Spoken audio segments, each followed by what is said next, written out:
Power to the people, I'm back for a reason. If you clicked on this video, I meet you with greeting another episode of Paul My Back Podcast. It's me, your host, Sebastian West. Follow me on Instagram at _Sebastian West. You can check out snippets of the upcoming episode before I drop it on YouTube. And you can check out my art in all of its splendor.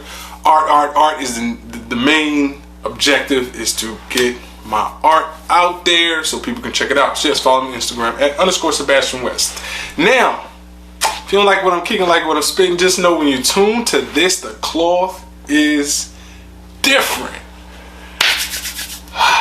Small engine repair. That's what I'm here to talk about. I watched Small Engine Repair a few weeks ago. It bypassed me regarding a review, so I'm here to drop it.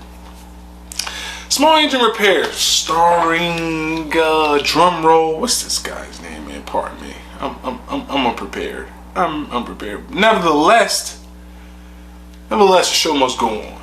You know what I mean? The guy, what's his, the Punisher, if I'm not mistaken. Isn't that his name? The guy that played the Punisher. John, how do you pronounce his name? All right. Jon Bernthal? Jon Bernthal, the guy that played the Punisher. So yes, he's in this film. Shea Wingham, you guys should know who he is. He's a funny guy in movies. He's starred in a few films, so look him up. So let me get to a little plot about Small Engine Repair. Small Engine Repair is about three friends that grew up together. One is a ladies' man, one is a father now, and the other is, I guess he's a little eclectic or has a quirky type of attitude. He's smart, but on the low. Like, they think he's a bozo, but he's really smart. So yes, these three. One of them has a daughter. The one that is the main, he's like the glue of the whole crew. So he has a daughter, right? He has a daughter. Daughter's going to college. You know, he considered these two other gentlemen as their uncles. So yes. His daughter's going to college. Mom comes and visit them. They decide to go out to a bar. Fisticuffs start happening. The guy that's a glue started punching somebody. Lights out, wailing on him. They had to restrain him. You know, he never wanted to go there anyway. But just because that's his crew, you know, like brothers, he decided to go there. So, boom. Get in the fight. They restrain him, pull him off of the guy because he's about to kill him. He has some anger issues. After that, he didn't talk to them for months. He told them, listen, look, you guys, get out of my life. I don't want y'all near me anymore after this. This is it. Like, this is a wrap. Don't come around me anymore. That is it. Fast forward, months pass by. He sends them each a text message. One of them, he told him he was about to die in a few days. The other one, he said that he had strippers or something over, so of course he's going to shoot right over.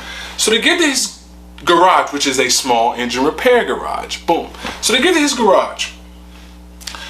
First one was like, yo, you know, so you're dying, man? I'm sorry to hear that. And the other guy pops up. He tells him, you know, where are the strippers? It was all a joke. It was just a ploy to get them to come to the Small Engine Repair. He told them, you know, I just want to get you guys here. We can all talk and hang out and catch up on old times, right? That's the furthest thing from the truth. Now, remember I mentioned he had a daughter. The main character had a daughter. Daughter ended up in the hospital. I'm going to get to that. He haven't told them yet about his daughter in the hospital. Okay?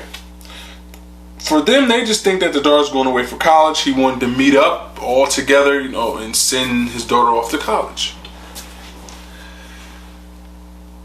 Drug dealer come into play. He tells him, hey, I'm thinking about doing some experimental drugs tonight. Drug dealers come over at this time. Drug dealer shows up. Fancy smancy Land Rover. He tells him, listen, I hoop with the guy. He's all good. He's not going to, the police is not going to come and arrest us for doing drugs out here in, you know, my small engine repair shop. Blase blah. Now, he presses the drug dealer. The drug dealer tells a story about a young lady.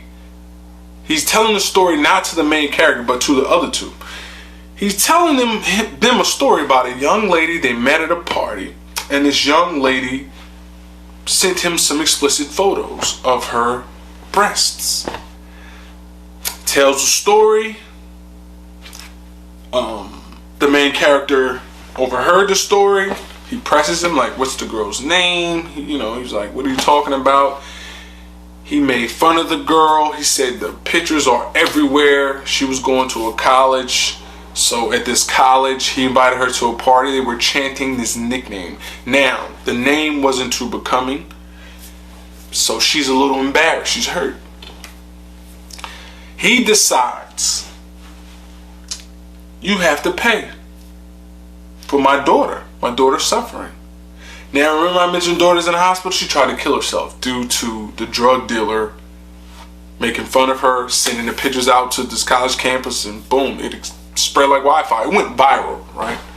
So the main character decides to kill him. He's like, "Yo, I'm gonna kill you. It's some sort of retribution. I need this to happen." He convinces the two friends, okay, we're gonna go for it. First they were apprehensive, then they went all in and tried to kill him. Mom Duke shows up. Mom Duke's for the daughter. She shows up banging on the door. They open the door. She's like, "Yo, what are you guys doing?" She sees what happens. He explains what happened to the daughter. She's ready to off him. She decides, a woman you need some testosterone with all this. Pardon me. You need some estrogen with all this testosterone. She comes up with this idea of saying, "Hey, we can frame him. How about we just frame him? We don't need to kill him. I don't need you going away from your daughter. We'll just frame him." He agreed. He obliged. She said, "Okay, let's do something."